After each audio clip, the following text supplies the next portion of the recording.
Hey, World Entertainment, and here's a story I didn't think we'd be doing, not this far in anyway. Batgirl.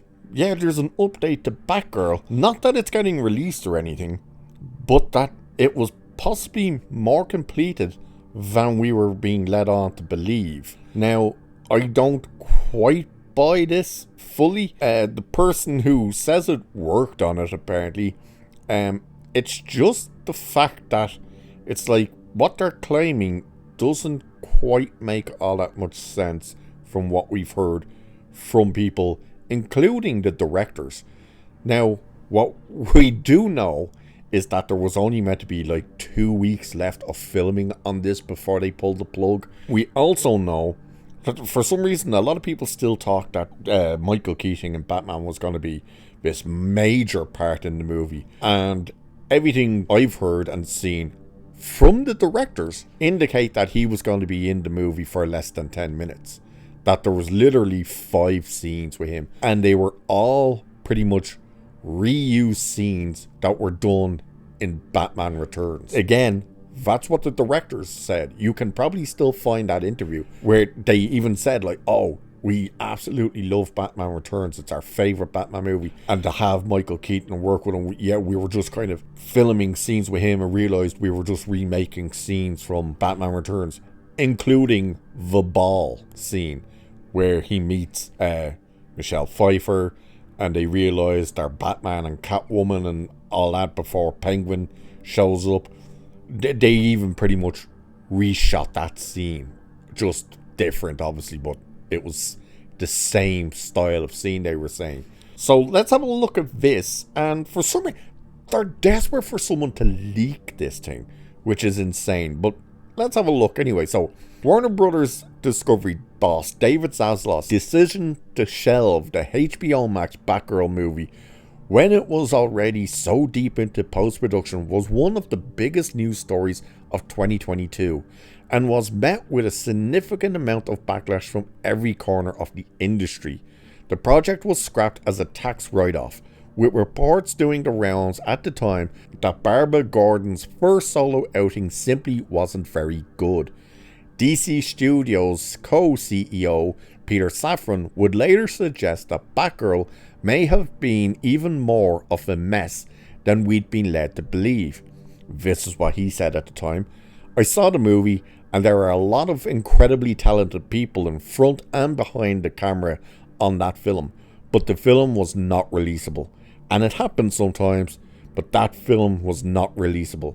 I actually think that President and CEO David Zaslav and the team made a very bold and courageous decision to cancel it because it would have hurt DC. It would have hurt those people involved. Now, almost 3 years later, art department assistant Annie Mitchell is claiming that the movie was a lot closer to completion than we realized. And she said this in response to a TikTok comment. It's insane that they scrapped it. It was literally completely finished, VFX and everything. I definitely believe it still exists though, really hoping someone leaks it in 10 years. So she's saying the visual effects and stuff were pretty much all done. And that's not what we've heard even from the directors. They were saying they were about 2 weeks out from completing filming, but all the special effects and stuff still needed to be added in. And that what Zaslav and all them were shown didn't have the special effects in it.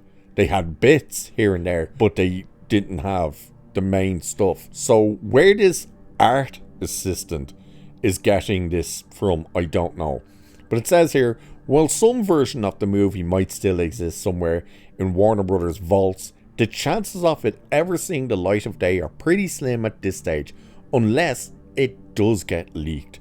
And of course they talk about it's not the only project that got scrapped, like Scooby-Doo, Holiday Haunt and stuff like that all got dumped. Now, the fact that Safran was saying it's so bad that not just would have hurt the property of DC, but would even impact the people who worked on it. So he's saying like it's so bad that the directors would probably never get hired again to direct anything, that the actors would probably like Leslie Grace, it would probably be her big breakout role that also killed her career.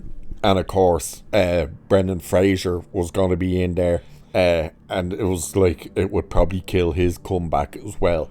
That's how bad they were saying it. Like, this is the guy who kept Ezra Miller around, who kept Amber Heard in Aquaman, who's now co-CEO of all of DC alongside James Gunn.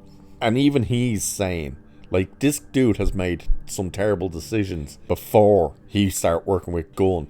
And even he was going, yeah, this thing, it's like, it's unreleasable. It would just destroy the brand altogether, and even the people involved with it. The directors and everyone else involved spoke very much about how, yes, we were close to finishing filming and all the rest, but no, the visual effects still had to be done.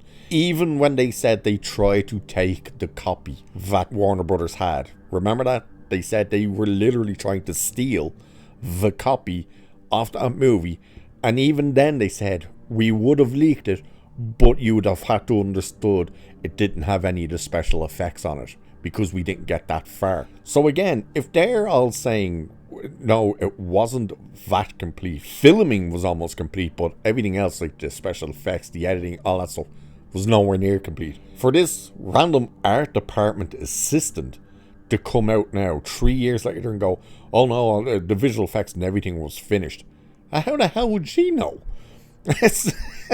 I mean, she was probably working around people who were designing the special effects, but she may have been seeing finished special effects, but they may not have been added into the movie, and I would assume that's the case, that she was seeing them being rendered on the screen, just not realizing that they weren't actually already added into the movie. So that's the only way I think she could be talking about this. But overall, the movie, the more you kind of hear about it, the more you kind of go, I want to see it now. You know, every time something comes up about it, you kind of go, I kind of want to see it now. And when you hear it, especially when they go, oh, the thing was unreleasable and unwatchable, that really makes you go, I want to see it. I just want to see how bad it is and just how terrible it actually was. I'm sure everything with Michael Keaton was great. I'm sure everything with Brendan Fraser, other than his suit, because the suit was terrible, but I'm sure he was great. Leslie Grace, I don't really know her. I don't know if I've ever seen her in anything, so no real comment on that, except that I'm sorry, Barbara Gordon is not black, so get over it. But either way, from the behind the scenes stuff we saw of her running, yeah, that wasn't great, was it? Either way, you kind of want to see this, while at the same time, you might go, oh, it could actually damage how we view Michael Keaton as Batman. I don't want that. Either way, we're probably never seeing this. I wouldn't be surprised if we see maybe newer images or something. Maybe they start putting out newer images of the thing. But other than that, yeah, we're never seeing this thing. And you've noticed no one's asking for it. There's no like, release the Air Cut and release the Snyder Cut. Nobody is sitting there going, release the Batgirl. It's not happening. But who knows? Anything can happen these days. So with that, I shall leave it there for this one. So like, share, subscribe. Cheers, and I'll catch you in the next one.